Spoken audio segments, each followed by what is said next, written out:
Okay, Yes, perfect. it looks good. Perfect, thank you.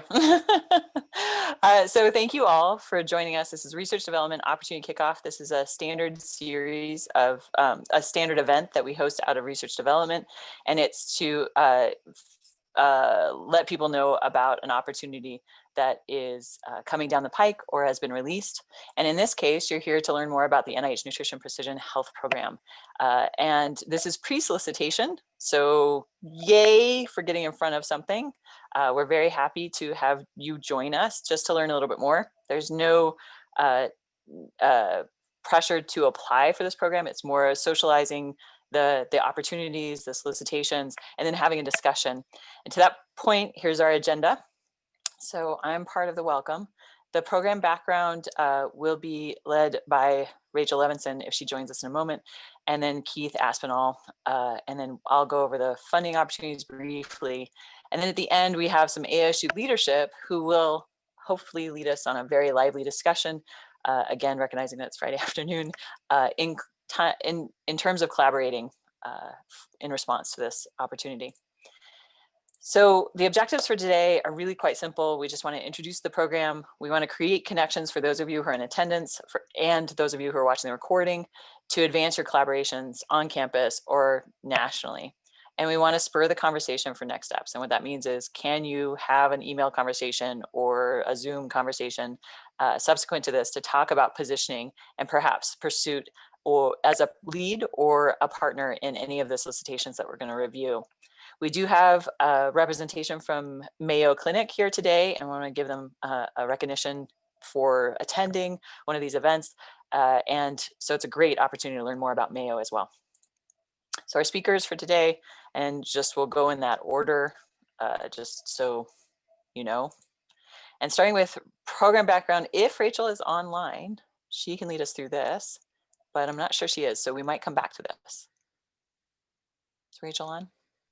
She's not on yet. Okay, so what I'm going to do really quickly is do an overview for this. Rachel Levinson is based in DC. She's the executive director of our national initiatives. This program, and I am not going to do it justice, just let you know, Rachel is the expert in this area. But the Common Fund is kind of this NIH fund where initiatives are funded out of.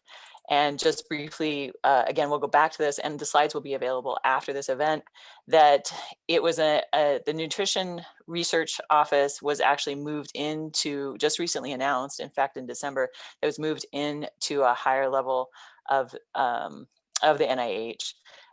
And given a strategic plan. So it's kind of it's a new initiative, it's getting bigger, and there's a lot more funding behind it. We wanted to point you to the strategic plan for nutrition research because that's really going to help you understand and wrap your head around what NIH hopes to achieve with this program. So I've left the link here, and then a gratuitous graphic for how they envision this working together. Again, I am not an expert in nutrition. I'm not an expert in NIH, so I'm kind of haphazardly presenting this section. We can certainly come to the end and talk a little bit more about the program objectives at the end of this. So the program itself is to develop algorithms that predict individual responses to food and dietary pattern. We wanted to point out, and we'll have another slide at the end, which is it's a partnership between this organization in the NIH and all of us and that research program. And that research program is really just a giant data set of people, right? And so we'll talk a little bit more at the end, but that's the linchpin of data for a lot of what the solicitations kind of refer to. And with that horrible overview, here's Keith. Good afternoon, everybody. Happy Friday. I just have a little bit to add to the background. The NIH has released notices of intent that Faye will be reviewing. Faye, you can go to the next slide. I'm Keith Aspinall. I'm a competitive intelligence analyst in the RD team. The notice of intent did not contain budget info. There was a strategy doc that was released that I saw dated in November that captures the scale of the program. They look to be committing over $140 million to this initiative, split up in a couple of different categories. Notably, and again, Faye will go when she gets into the each FOA in her section. These are all kind of one shot. The only one where there's multiple awards is the clinical centers, but this provides an overview of the scale of the program so that you can see what you need to prepare for if you're interested in pursuing. And with that, I'll turn it back over to Faye. Okay, I just want to do one backwards thing here. You can see how it's growing year over year, and the data generation centers actually expand all their work. So you can see how they're pacing that information through the system. So again, this is the first year of investment, and then it goes for subsequent years investment over time. We'll talk a little bit about the solicitations and how we can piece together how the NIH envisions these working together. Again, nothing's for sure until we see the solicitations, but you can kind of get a direction from this funding graphic. So thanks, Keith. I run the research development office. We have a variety of opportunities that we manage for proposal development. So we have proposal managers, one of whom is working with Dr. Booman currently on his NIH submission. And then we also have a competitive intelligence group, which is Keith and Karen and Jamie, and they do analysis on program and sponsors. And we have LJ, who is running this event. And again, a shout out to her for managing this. And then finally, we have graphics, a department in graphics that support proposals and other strategic things. And one last thing is limited submissions. So if any of these opportunities are limited, they will go through Haley Bohall, which is the limited submissions part of our office. So I just want to give a shout out. You can get information weekly delivered to your email inbox by joining our signing up to get that on our webpage, which is funding.asu.edu. So there are 6 expected solicitations. We'll go through each of these. Again, when you click on these links, they're very vague. And so what was interesting and why I wanted to bring this to your attention is because it was very pre-solicitation when they dropped. It is the time to start planning your team. We aimed to have this kickoff hopefully the week that they dropped the solicitation so we'd have more to talk about. That did not happen. So I checked grants.gov this morning and they did not, they weren't there. But we'll continue to check that. And if they do drop, I'll send it to this team for sure. So these are very vague, but the intent of these are to get the conversations going and the collaborations and partnerships started. Okay. For those of you who are more familiar with NIH than you might recognize some of these mechanisms. So what I've done is I've taken these in a row and laid them out across the plane here in the table. So U54 is it's a project program cooperative agreement. And that will be, that solicitation will look slightly different from the others in that it's going to be bigger and there are going to be projects within it, right? The U24, again, is different, but you see that there are 3 in the middle that are U24s, and those are specifically to support research projects contributing to probably linking to the U54. So there's a design mechanism here where the U54 is going to be this kind of massive thing, and the U24s are going to be projects off of that. And then there's clinical centers. It is the only solicitation with plural. So that suggests that these are all individual awards, U54, U24, sorry, the ones, 1, 2, 3, 4. The 4 from the left to right are individual awards. And then the clinical centers are going to be multiple project awards. And then finally, we have the final U24 coordinating center at the end. Again, it's kind of project-based. And just to reiterate that, here are those agreements. So they're all cooperative agreements. If we know anything about cooperative agreements, it's to manage. NIH wants more of a management oversight into that award. So it's just to kind of, I think that what I'm seeing as a proposal manager is an orchestration of a network and a vision of how to allocate that fund over time. So I'm kind of building that story for you. We'll go into the first solicitation. The links are live in the deck that we'll send afterwards in the PDF. But I took from that solicitation, I took the one tailored paragraph from each of the solicitations or the intent to publish solicitations and plopped it in here. So I'm going to be quiet for a minute, which is hard for me. I'm going to let you read it. because I'm going to assume none of you did.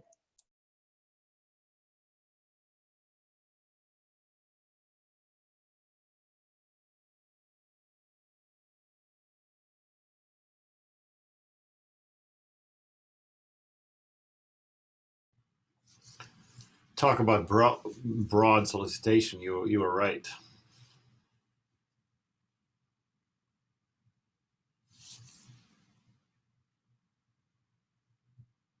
Again, this is this is the U54.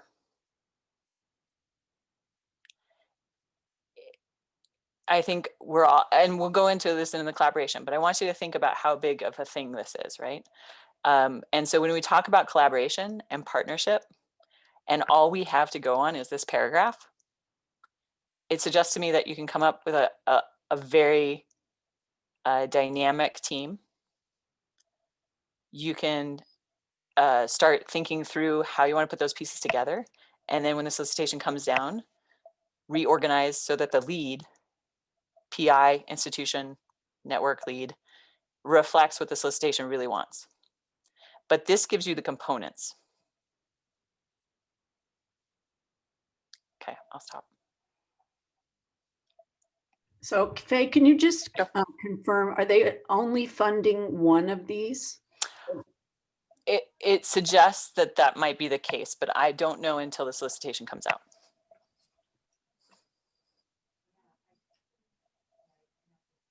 Unless someone has some background information.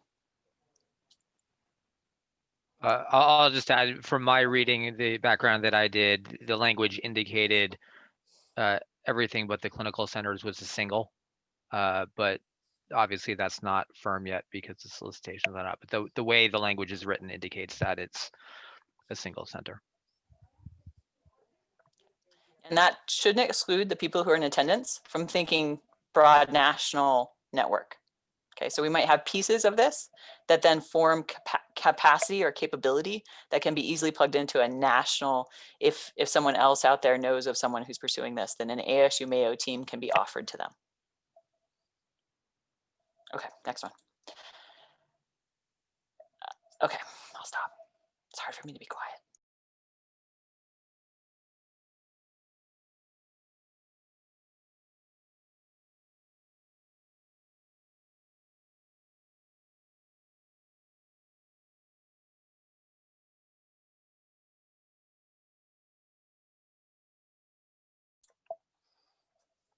Okay.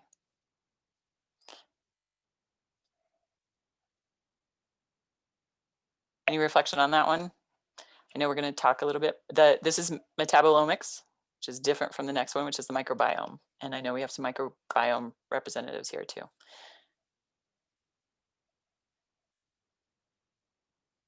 Okay, here's the microbiome.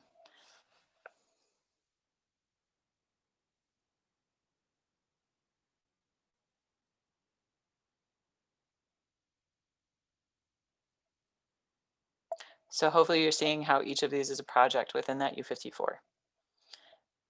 Now, again, without the solicitation, we don't know what the size and scope of the budget is.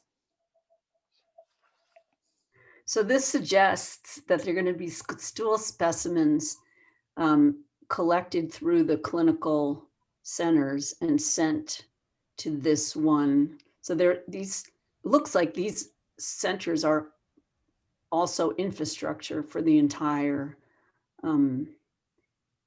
initiative. Program. Yeah.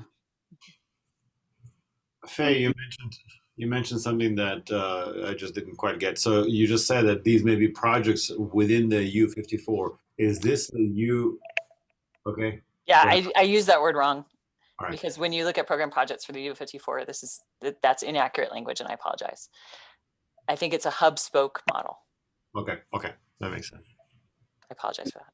Whenever you're thinking about specimens, keep in mind that we have a huge NSF-funded NEON, National Collections Repository for like liquid nitrogen, fats, huge fats, and -80 freezers at Alameda and Hardy as part of our natural history collections annex. So, I mean, and it's, I think, capacity, and Karen can talk to this more, but exists to house other specimens too, and so we actually probably are very much on the map for like a large-scale cryo storage.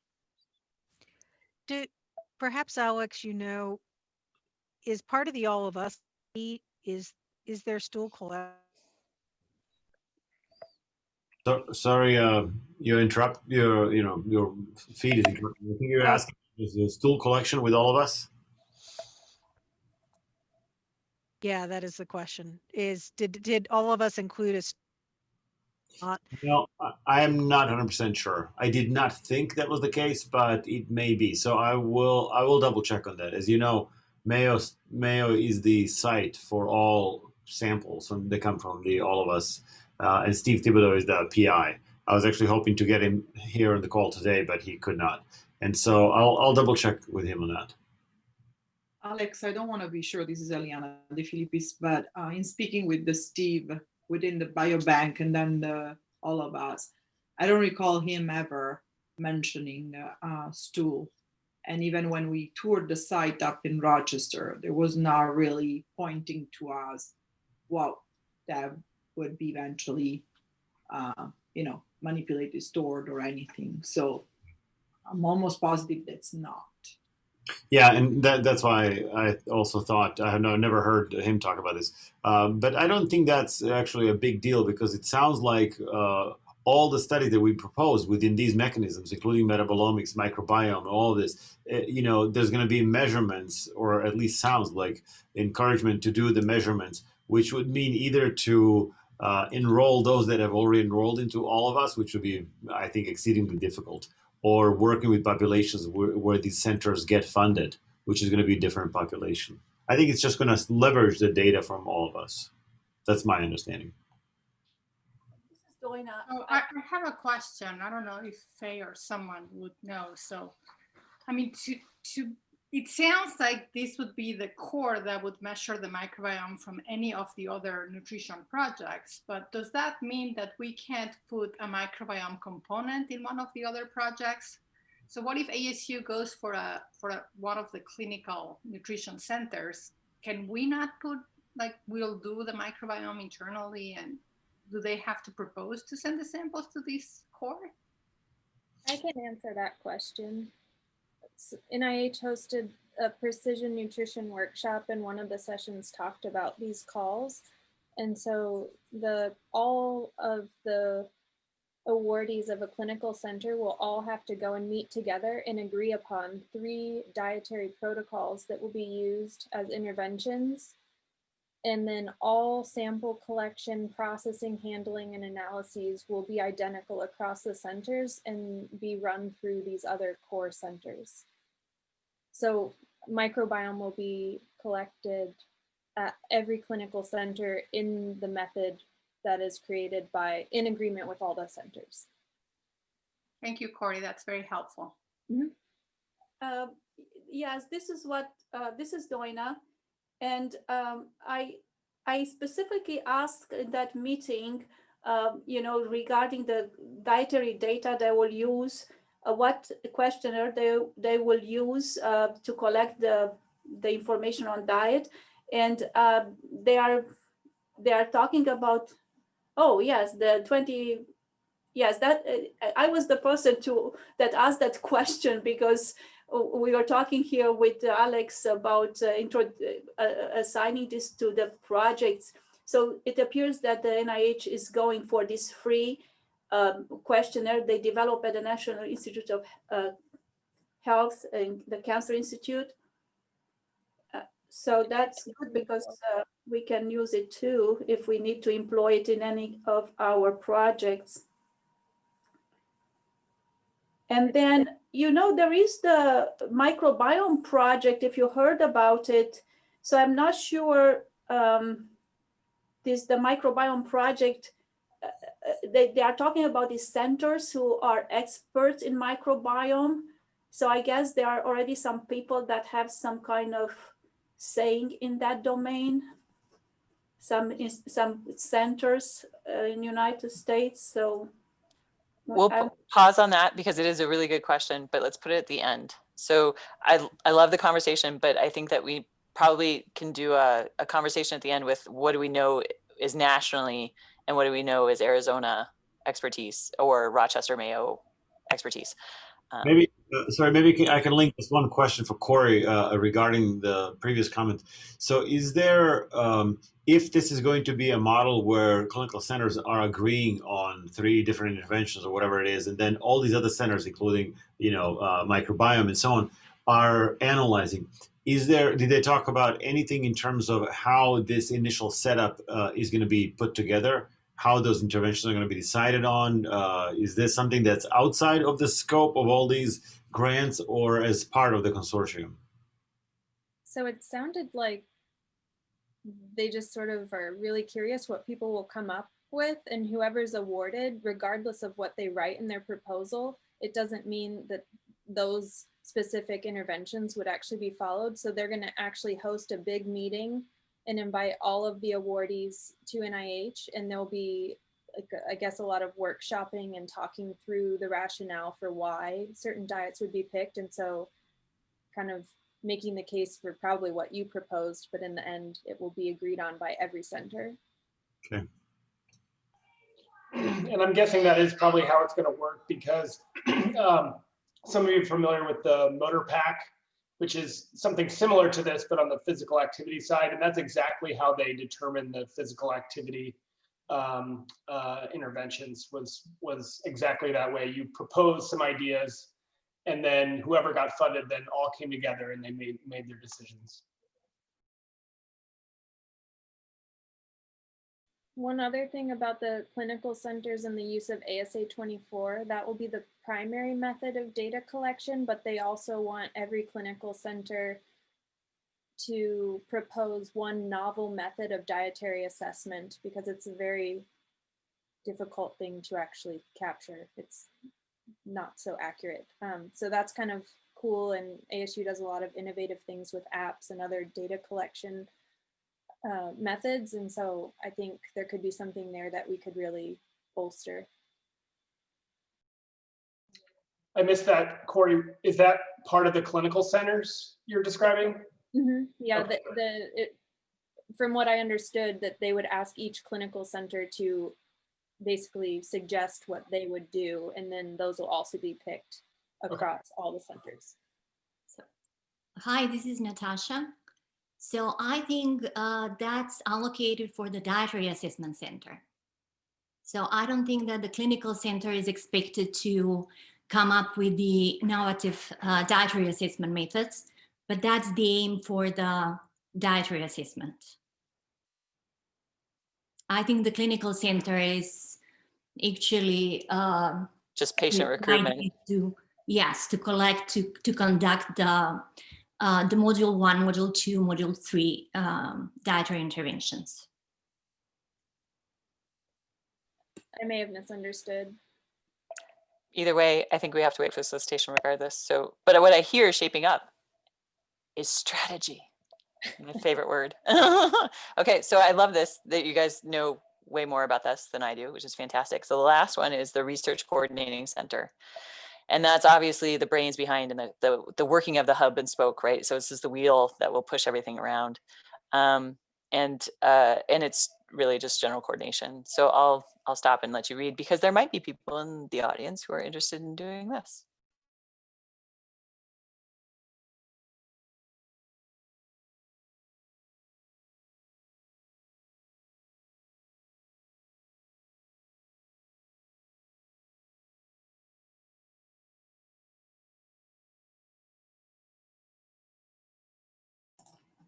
I'm not able to hear anything. I'm giving you time to read. But if we're done, I can go forward. So this is interesting, because this I think addresses one of the previous questions that we were talking about. So they do want these people that are going to be recruited here to be participants in the All of Us research program. So that could leverage significantly both investments, I think. Good point. Thank you. Okay. So next, this is vague because we don't have a solicitation. I know that they stated in these FOAs that 60 days post FOA release, the applications will be due. It's generally what they adhere to. So just be aware. So as you start thinking through an application or partnership or collaboration. When they said that this week the FOAs would be released. So the last FOA I tracked was postponed for 4 months. So who knows what this is. Mm-hmm. And Faye, the submission date, is this projected from announcement to submission average that you've done here? Okay. They actually stated in the FOA. So because they stated it, I wanted to include it. Okay. Yeah. So the release of the FOA has been delayed in my experience in the last year. The application due date after the FOA is released has not changed. They usually adhere to the 60 days. Okay, and then from here, I will invite our leadership to speak. I'm going to keep the slide up because they are going to walk through some slides as well. So Dean Hellitzer, please introduce yourself and just tell me when to advance my slides.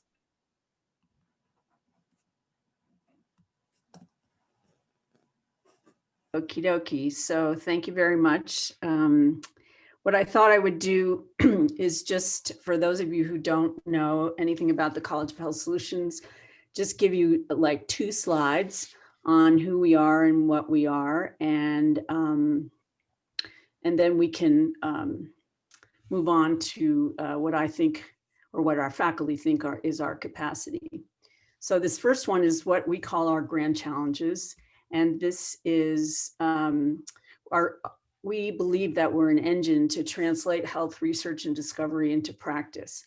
And so we've organized ourselves under these 2 grand challenges. And the first one is that we'll have an impact on systems by addressing the systems of healthcare and the health needs of populations. So we think of health as a system, as well as health systems, like where you get your care. And the second one is an impact on individuals by optimizing health and human performance of individuals across the lifespan. Next slide, please. So those 2 grand challenges then provide a structure for conceptualizing what we think is a coherent academic and research portfolio. So very briefly, our academic portfolio includes 8 different kinds of academic disciplines: biomedical informatics, dietetics, exercise and wellness, health education and health promotion, health sciences, healthy lifestyle coaching, medical studies, nutrition science, population health, public health, science of healthcare delivery, speech and hearing science, sports science programming, international public health, audiology, biomedical diagnostics, health informatics, and integrated behavioral health. So you can see that we're very diverse. And what we have done is to pull all this together, get rid of our silos and our departments and our schools, and pull all of this together to focus on very concrete collaborative things. So just a sort of side note, since we're talking about nutrition today, although our college has only existed about 9 years, and one of our oldest programs is nutrition, which is about 111 years old. So that's can trace its roots back to the domestic science program in the Tempe Normal School, which is now our MU, and I'm sorry, the what is it called? Anyway, so we've it's pretty cool to think about 111 years. So if you just do the next slide.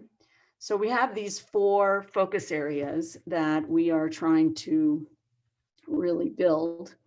And the left one on the top is human performance. So we are optimizing health and human function across the lifespan in the domains of prevention, rehabilitation, and elite performance. And this particular one is also in collaboration with Mayo. And so we're very excited about that. And we hope to create sort of a little baby health performance center up in the new Health Future Center up in at Mayo, Phoenix.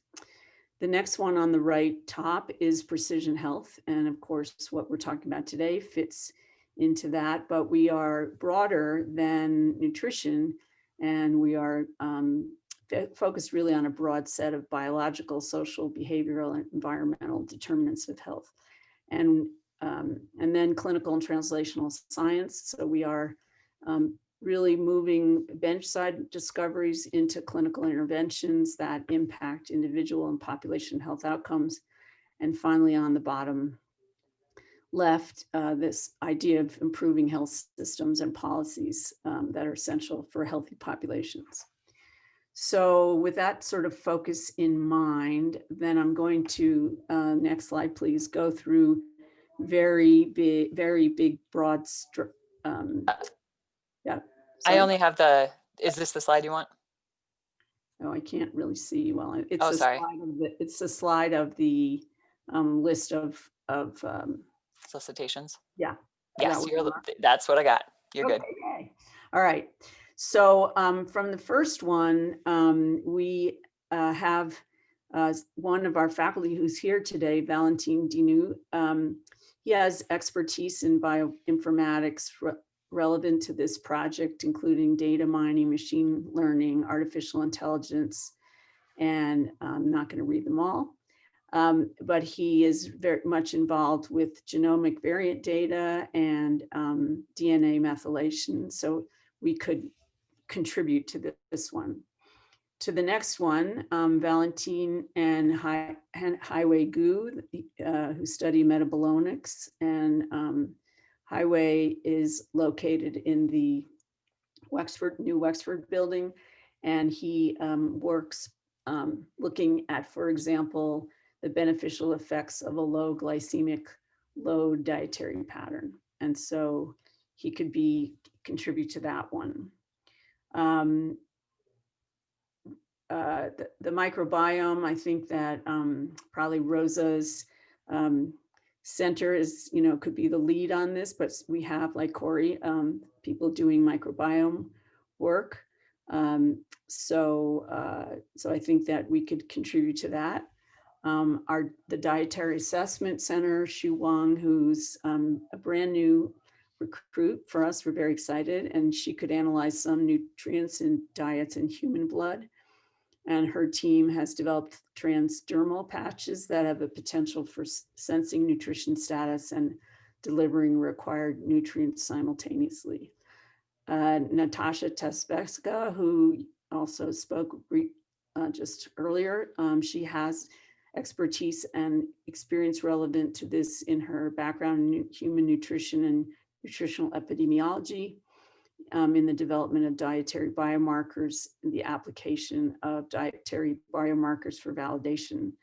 And so she feels she could provide nutritional expertise toward development of an innovative dietary assessment approach, which we briefly talked about. I think we all feel like perhaps the clinical centers that we are well positioned to contribute to this because of our experience in controlled feeding studies. We have expertise in maternal and child health, and the clinical centers will need to evaluate genetics, microbiome, metabolomics, and other biochemical markers, and we have that experience. So we believe we are, and we have specific faculty with all of those expertise. So we also in both at the HFC and now at Wexford, we have fantastic new metabolomic kitchen facilities to carry out these controlled feeding studies. And if anybody hasn't been to those buildings, I encourage you to do them. Just go to visit them. They're outstanding. And so for that, Corey Wisner, who was speaking earlier, and she has extensive training in controlled feeding trials. Meg Bruni, who is an expert in maternal and child health. Natasha, who I mentioned before. So I think that we feel very confident that we could contribute to a lot of those and potentially lead the clinical center. So I'll stop there.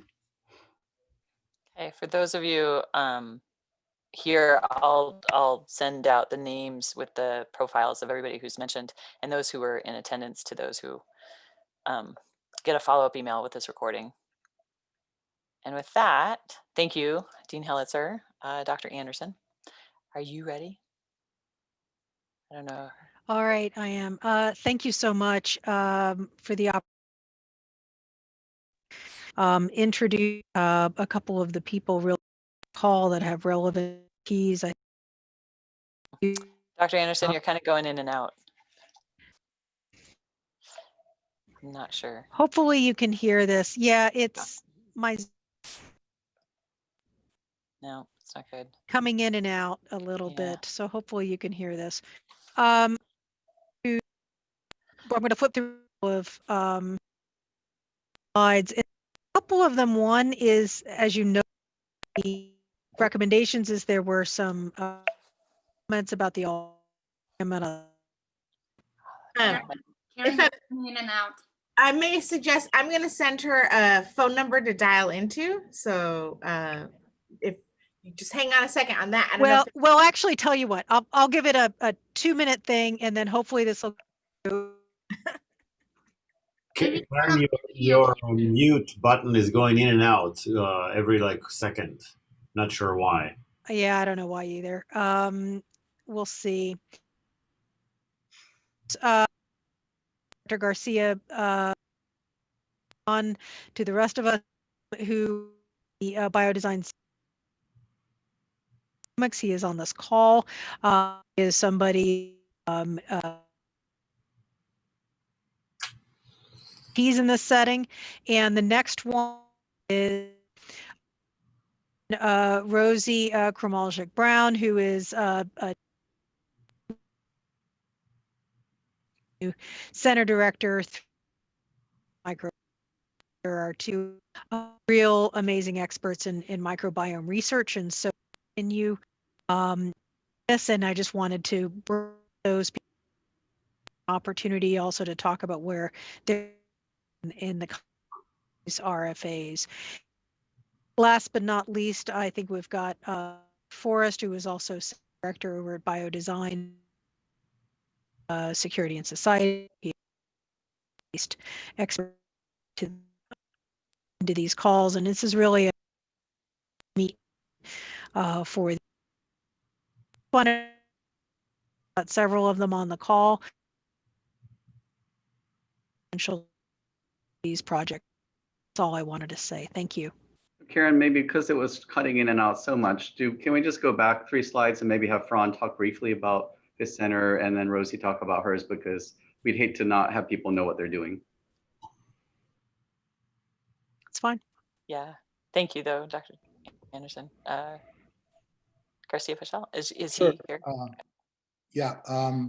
So essentially, we have a center that's been operational for 5 years or so, in which we essentially focus the study of various microbiomes. And we have faculty within them and that specialize in different areas. Some specialize in health issues, some others specialize in very fundamental aspects of microbiome research. And essentially, I think you had here a few names of faculty in the center who could be probably contributing significantly to some of the aspects that are within the solicitation, as far as I understand it, which is not very far. But I could easily think of other people that we have just hired, for example, who have excellent expertise on bioinformatics that could be of much help. And then beyond our own center, also we have the newly found Center on Microbiomes that Rosie can talk about, that's more focused on health outcomes. So Rosie, why don't you take over? Hi, I'm Rosie Rosa Krachmalnik Brown, and I'm the director of the Biodesign Center for Health Through Microbiomes, and we're focused on health. I've done work for about 12 years on the gut microbiome and how it affects health. And I've had a couple of NIH-funded grants that relate to health, nutrition, and how we extract energy from our food. And so I think we're very well position to do something together, but I would be more excited about having a project and not just like a sequencing core. So that's why I was asking the questions that I ask. I think as a sequencing core, maybe we're strong if Ferran Center and my center get together to do that. But Sure, have you feeling that maybe NIH already knows who they want for that? Yes, I share exactly Rosie's vision that maybe the future for all of our expertises is not in the microbiome part of the call, which sounds to me like they want somebody to do the job for the other projects. Yeah, and so I think it would be great if it's not this way, and if we could support some of your projects and help you with the microbiome for your projects. That's different, because then we can also take part in the design of the study, and that makes a big difference. You're not just like a core processing samples. That's my 2 cents. Thank you. And I think we can switch over to my part. So Karen and I are the tag team. Okay, great. So I'm going to talk about, actually, I think it got lost, but the College of Liberal Arts and Sciences, really, and some of the faculty also in the School of Life Sciences. Next slide. So I think Christos is here. Do you want to say something about, because I think if you're here, you might as well tell more about your own expertise. Yeah, thanks, Kendra. Yes, my expertise in exercise physiology, and within the context of this discussion in nutrient metabolism, I have been studying metabolic responses in humans with specific focus on obesity, and how specific nutrients like fat, glucose, and protein, amino acids are metabolized within the context of insulin resistance, pre-diabetes in those individuals. So. Great, well, thank you, Christos. And then I think next slide, please. Melissa Wilson is here, and I don't do her justice because she's doing a lot of different things, and just try to put something quick down. Melissa, can you say something about how you imagine your current efforts helping this effort, this nutrition project? Yeah, I think largely we've been building the computational life sciences program here at ASU. And so that entails doing largely a lot of genomics and transcriptomics, also some bisulfite sequencing. So on that side, I think we could be most supportive in training students and in contributing. Great, well, thanks, Melissa. And then next slide, please. We have also people who are expert in physiology, especially water regulation, like Del Donardo, who's DVM, PhD, and heads our DAC animal care facility. Next slide, please. And then I also encourage you not to forget about the social scientists, since that actually in some ways is our NIH strength particularly. So we have new faculty, relatively new faculty like Dao-Chin Tong, who does GIS and spatial statistics, for food access and issues about nutrition. Next slide, please. And Jose Rosales Chavez, who is new to the School of Geographical Sciences and Urban Planning, who works on food security, access to food, especially culturally relevant food sources, health outcomes, social determinants of health. So as these teams are forming, please feel free to reach out to these faculty. And I think that's my last slide. Next slide. Oh, no, one more, sorry. And then the School of Human Evolution and Social Change, Roseanne Schuster, who works on, again, food and water insecurity and infant and young child feeding and growth. So I think that's it. So thank you. Okay, I can't see the participants right now, so I'm going to assume that Amy dialed in and is feeling okay. I am here. Thank you, Faith. And Ashley's here as well, I think, as well. Thank you. Hey, Ashley. So Ashley and I work to support the Mayo ASU Alliance for Healthcare. We are here today, obviously, in support of collaborations around this nutrition opportunity, but we did want to put in a very slight plug for the fact that the Mayo ASU seed grants are currently live at the moment. We are accepting applications. Those seed awards will offer the successful applicants $100,000 in direct costs. There's no F&A charged on these awards ever. So if people are interested, we can send out the RFA as a part of this as well. And I know it's as Haley and Faye are putting in the chat there, it's been solicited out both at ASU and at Mayo. So might be a way to kind of start some of these projects and seed them in the initial stages. Ashley, was there anything you wanted to add on to that? Yeah, just an update. We are only accepting applicants for Arizona-based folks this time around just because of COVID. So just a side note. All right, thank you, Faye. Great. So that's the end of the slideshow, and we have about 10 minutes left for open discussion, clarification. I suspect we're not going to have another event like this to talk about the opportunities, but when they do drop, I can send them out to this team. So are there any follow-up clarifying questions, connections to be made? Faye, this is Erica. I just want to just put an ingredient here that is missing in the presentation. I personally have been working very strongly in the past and currently with Corey and Doina in this group. And we have in our Center for Bioelectronics and Biosensors, a core technology generation for assessment of resting energy expenditure, which have been able to get, we got FDA approval clearance last September. So this technology is a wearable technology, mobile technology that is available for use in masses. Right now, we have validated it with Doina using a standard metabolic card like the one you see in the back, medical graphic. So this is an important ingredient of the component of energy balance that have been working for years already. So we have new tools. And with Corey, we have, and Doina also, we have performed clinical studies. With Doina, currently, we are starting a study about weight management intervention. With Corey, we have worked in the past longitudinal studies of different components of energy balance, including resting energy expenditure with this new technology, but also activity tracking, dietary intake in pregnancy.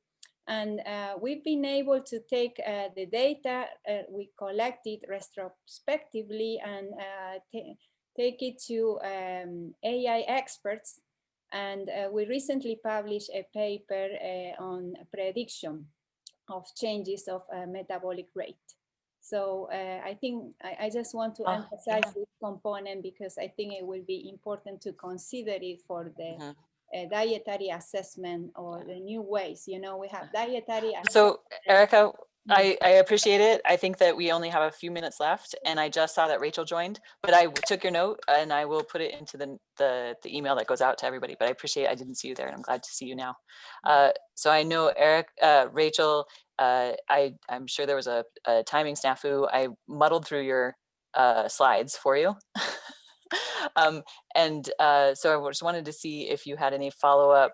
I guess it's hard to jump in, but I wanted to make sure that the people knew you were here and that and you will be contributing insights on NIH going forward. So if you could just introduce yourself to this wonderful group of people, that would be great. And I'm so sorry and disappointed because I prepared a number of things that were off the slide that I really wanted to contribute.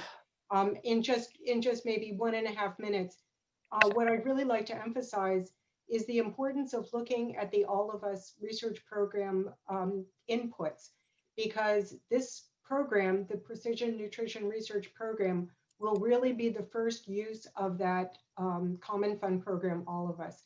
And the data that are being collected on, unfortunately, only 317,000 out of the million people they were planning to get by this point. Still, there is very valuable information. They will continue to accumulate that. The data collection will continue before this program actually launches, which won't be for another year before the funding is given out. But if you look at the kinds of information under the surveys and the data browser, the research hub that are part of the All of Us program, it will give you important insights into what will be available on the people that are part of it. So if you also look at the diversity component of that, I think that will be an important element as well. And I'm very sorry, I was really looking forward to this discussion. So if people want to get in touch with me separately, I'm happy to offer any kind of support.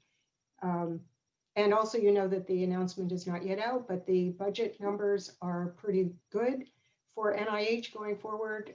They also just announced that Francis Collins will be staying on. And so that I think that's another element. He was very important in getting this started. Also, President-elect Biden was important in getting All of Us started. So when you see that it's powered by All of Us, I think they will be depending on the performers to use that as a very key information source. Again, my apologies. I'm very disappointed in myself for not being able to join the whole meeting. That's okay. We'll record you separately and send you out to the masses. So in the 5 minutes we have left, any other shout outs, clarifications? Alina? Hi, so it was very informative. I very much thank everybody who took the time to introduce themselves for the center, because most of you were unknown to me. And I wonder if once the announcement will be out, would be possible maybe to break it down in the different project and try to see if we can recreate a meeting where people that feel would be important in participating in that specific project may sign up and continue a discussion that at that point becomes a little bit more targeted and more scientific driven. Because I'm afraid that after this meeting, it'll be hard to remember who is who and what is what. Above all, for some like myself who has not, I know Christos, I work with Christos, but a few others of you, but not everybody. No, I'm certainly happy to take that on. And I think part of this, again, it's socialization, not that we're necessarily pursuing something, but it's socialization. It's mixing and matching between Mayo and ASU. We certainly want to expand your network, and I'm more than happy when it drops. We can set that up for sure. I'll just second that and say that first, thank you for having us involved in this. This is really fantastic, and I'm envious a little bit looking at the efforts that Faye is putting together, and I'm thinking, we need to do something similar at Mayo. But knowing how you work, Faye, I imagine that if there are groups that could coalesce around individual proposals, that's gonna get a priority to be supported to move forward. We will also look forward to the slides to share with the rest of the group that may be interested in participating in this, especially on the side of the Center for Individualized Medicine, because there is significant expertise that could contribute to this.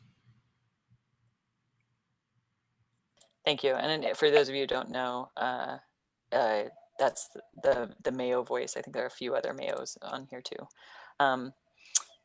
Okay. 2 minutes left. I can give it back to the doctors in the house and those of you who want to finish your day. Thank you again for your time and attention. I want to give a special compliment to the speakers. I know it wasn't optimal, and I can re-record some of those messages as well. But I do appreciate the time and attention on this very busy Friday, and I hope to see you again with whatever follow-up email we have and whatever follow-up communications and meetings we have. So thank you very much. Be safe this weekend, okay? Thank you. Thank you. Okay, bye-bye. Thank you.